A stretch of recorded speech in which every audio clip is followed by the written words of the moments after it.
Fala aí, seus nerds, tudo bem com vocês? Começando aqui mais um Caixola TV, um programa Caixola Nerds Productions. Hoje a gente vai falar aí do 5º episódio da 2ª temporada de Jujutsu Kaisen.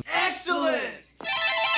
Fechando ali o arco do passado do Gojo. O nome do episódio é Morte Prematura. Caso você não tenha visto aí o que a gente falou do 4º episódio, é só clicar aqui em cima no link e ir lá conferir. A partir do próximo episódio nós vamos adentrar o arco de Shibuya, né, o incidente em Shibuya. Então a partir dos próximos capítulos aqui relacionados a Jujutsu Kaisen, a gente vai continuar a 2ª temporada. Eu não esqueci da primeira, eu vou voltar na primeira, vou explicar arco a arco, pra gente ter aqui um volume legal aqui pra gente entender bem o anime. Claro, tem spoilers, né, gente? Então vai lá assistir, conferir, o anime tá na Crunchyroll e depois vem aqui e comentem aqui nos vídeos. É claro, em cima disso eu sempre trago as minhas impressões, então é interessante vocês irem assistir primeiro e depois virem pra cá. Mas também, se você não quiser assistir o vídeo aqui, eu dou uma complementada sempre falando um pouco mais do episódio, né? Então, além da ideia do episódio, eu vou trazer aqui também as minhas ideias. Bora pro vídeo! Um ano depois dos acontecimentos ali relacionados ao grupo religioso da Estrela e a morte da Riko, a gente vê novamente aí o Gojo aparecendo aí e mostrando suas habilidades. Ele ficou extremamente poderoso, ele tá pro player praticamente ali a usar o seu poder, a sua maldição. É inacreditável, indescritível. É um poder fascinante! Por conta disso, né, dele ter evoluído tanto em relação ao poder dele, ele praticamente se tornou o feiticeiro mais poderoso do mundo. É de mais de 8.000! E por conta disso também, ele começou a pegar muita missão solo. Ele começou a ir sozinho para os lugares poder derrotar essas maldições. O Geto, ele acabou ficando um pouco mais isolado depois da morte da Riko. Como o Gojo estava fazendo missões aí sozinho, ele ficou também um pouco separado ali do seu grande amigo. Então, isso tudo mexeu muito com o Geto, né? E é claro que a gente vai perceber isso nas atitudes que ele vai tomar daqui pra frente. Uma coisa bem importante falar aqui, pessoal, quando você se sentir triste, isolado, começar a ter umas caraminholas na cabeça, procura ajuda, né? A melhor coisa. No caso dele aqui, né, ele é um cara super poderoso, sabe que depressão é coisa séria. Eu não vou ficar aqui falando muito sobre isso porque eu não entendo tanto do assunto, mas começou a sentir uma tristeza que você não tá dando conta, procura ajuda. Saindo dessa cena, a gente vê ali o Suguru Geto sentado ali num vestiário e ele começa a trocar ideia ali com um dos seus calouros, né, o Yu Haibara, que é primo do Lin Habaru.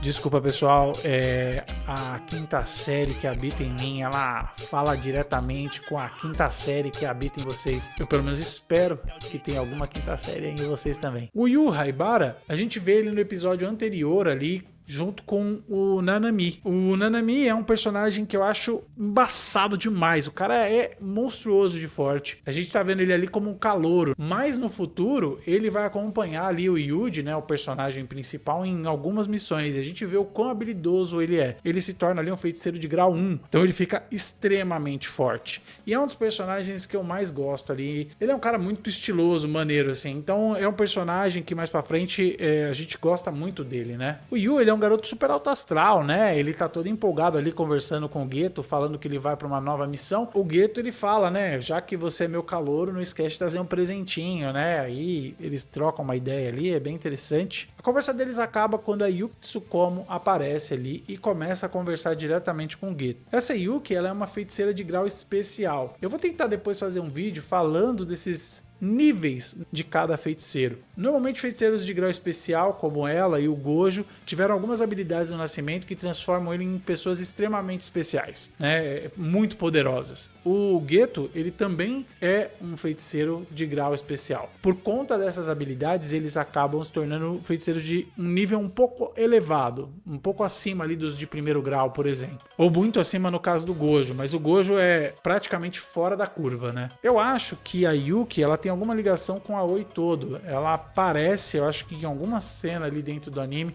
onde ele tá sendo escolhido, né, pra ser um feiticeiro. Eu acho que ele encontra ela encontra ele ali lutando com os caras e tal. Eu acho que ela acaba convidando ele pra ser um feiticeiro. O Aoi Todo, ele aparece ali já na primeira temporada, né, exatamente no arco ali onde as escolas estão em uma disputa, né, por pontos e tal. Ele aparece ali e acaba se tornando o best friend do nosso querido protagonista, o Yuji. Também animal, assim. Então é bem legal conhecer um pouco da história dele. Conhecer ali também quem inspirou ele, né? My best friend! Bom, só voltando, na conversa que eles têm, a Yuki, ela acaba falando ali pro Geto que ela tem a ideia de basicamente destruir todas as maldições, acabar com as maldições no mundo, porque por mais que não, as maldições elas acabam matando pessoas, elas acabam deixando a vida delas infelizes. É até bom entrar nesse assunto, já comentar como é que funciona a energia amaldiçoada. Todo mundo tem energia amaldiçoada dentro de si. Seres humanos que não são feiticeiros, eles não conseguem controlar essa energia amaldiçoada, e por conta disso ela meio que vaza do corpo deles, e por ela vazar ali do corpo, ela acaba criando as maldições. É assim que as maldições aparecem. Os feiticeiros, eles não têm esse problema, porque eles conseguem controlar a energia amaldiçoada que eles têm. Então ela não vaza pra fora. Eles têm uma tendência de não criar maldições. Isso dá um estalo ali no Suguru. Por quê? Ele pensa de uma outra forma. Ele acaba conversando com ela ali, entrando numa ideia assim: e se a gente matasse todo mundo que não é feiticeiro? Meio que ia forçar ali aos que não são feiticeiros a dar um salto e criar uma evolução, onde todos conseguiriam começar a manipular a sua energia amaldiçoada, ou seja, transformando todo mundo em feiticeiro. É uma ideia que ela acaba falando que poderia dar certo, mas nada é muito concreto. Mesmo assim, ele fica com essa ideia na cabeça. A Yuki comenta mais uma coisa interessante, né? Ela acaba falando do pai do Megumi ali, o Toji Fushiguro. O Toji nasceu com uma restrição celestial. É uma outra coisa que eu acho que vou fazer um vídeo à parte também para vocês. Os feiticeiros, eles nascem com uma restrição celestial, e isso pode melhorar tanto as habilidades físicas quanto a energia amaldiçoada que eles têm. Uma coisa meio que compensa a outra. Se você ganha uma restrição relacionada ao seu físico, você ganha habilidades excepcionais em energia amaldiçoada. Já quando você tem uma restrição celestial relacionada à energia amaldiçoada, você ganha um grande aparato físico. O que acontecia com Toji é que ele simplesmente não tinha energia amaldiçoada nenhuma. Isso tudo transformou ele num monstro extremamente poderoso em relação às suas habilidades físicas. E era tão poderoso que ele conseguia, inclusive, andar com uma maldição sem ela afetar ele diretamente, conseguia usar armas amaldiçoadas, já que ele não possuía energia amaldiçoada. Então, assim, as coisas que ele conseguia fazer transformavam ele praticamente num gênio. E a gente viu isso nos episódios 1, 2, 3 e 4. Ele que acaba assassinando ali a Riko. Então isso é um caso fora da curva. O que é bem interessante ali é a Yuki, ela traz isso relacionado a essa questão da energia amaldiçoada. Se, por exemplo, nenhuma pessoa tivesse energia amaldiçoada, também funcionaria. E aí que a gente tem um ponto de virada do Geto. O Yu Haibara, ele acaba sendo morto nessa última missão que ele vai. Isso deixa o Suguru Geto extremamente arrasado. Faz com que ele comece a piorar em relação às coisas que ele estava sentindo. A gota d'água para ele é quando ele vai resolver uma missão em uma determinada cidade, e aí chega lá, tem duas meninas que são duas feiticeiras, né, que ainda não sabem manipular direito a sua energia amaldiçoada. Elas estão sofrendo abuso dos moradores da cidade.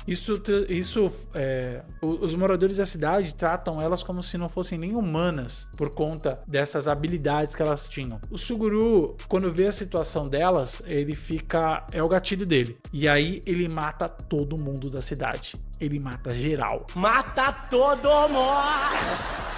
Automaticamente a organização ali, Jujutsu, de feiticeiros, coloca uma sentença de morte pra ele. Quando o Gojo volta da viagem que ele estava fazendo, ele recebe a notícia e ele meio que não sabe o que fazer, porque, pô, é amigo dele, né? Então ele quer conversar com ele, quer conversar com o Suguru pra resolver a situação. E provavelmente E é claro, né, que assim, nem provavelmente, com certeza, eles teriam que se enfrentar, né? Não vai ter jeito. O Gojo, alguma hora, vai ter que dar um jeito no Suguru. E o Suguru entra agora no modo Berserker, ele quer matar geral mesmo. Mas ele é um cara inteligente, ele não vai simplesmente sair aí por aí matando geral sem conseguir derrotar aí o Gojo, já que o Gojo ele é fora da curva, não tem como um feiticeiro de fora conseguir derrotar a organização Jujutsu, que é o que o Geto teria que fazer para poder levar o seu plano adiante. Por um acaso, o Suguru ele encontra a Shoko no meio da rua. Shoko é uma outra personagem ali. Ela aparece como uma médica ali entre os feiticeiros. Aparece aí na primeira temporada também. E ela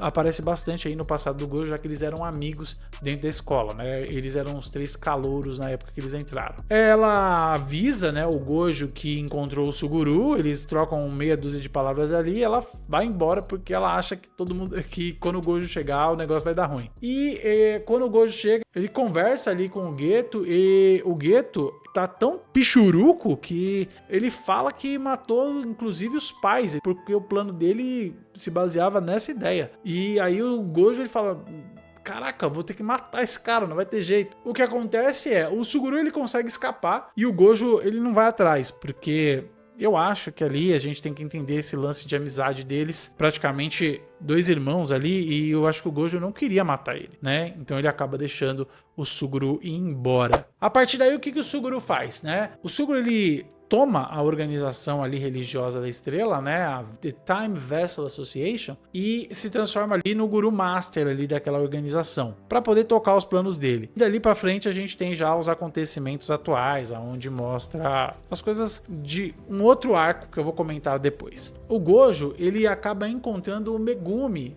ainda criança, né? E diz que vai cuidar dele, vai proteger ele ali da família Zenin. Gojo acredita que o Megumi ele vai se tornar uma pessoa extremamente poderosa, inclusive que vai trazer um determinado equilíbrio aí para o futuro da organização Jujutsu. Não sabemos como isso vai rolar ainda. Algumas coisas já foram faladas ali dentro do mangá e também vai ser comentada mais para frente ali no anime. Pessoal, espero que tenham gostado do vídeo. Basicamente a gente fecha ali o arco do passado do Gojo e agora a gente vai pro próximo arco. Se você gostou do vídeo, deixa o curtir e se inscreve no canal. É importante isso aí pra gente, para o nosso vídeo ficar relevante. E outra coisa, não deixem de nos seguir lá no Instagram, porque lá vocês ficam sabendo das novidades. Eu sempre posto lá o que vai acontecer aqui no canal e em todas as nossas outras mídias. Nós também temos ali o Cachola Cast no Spotify, tem ali o Cachola News. Dá para vocês visualizarem mais informações, está no YouTube também. E a gente também tem o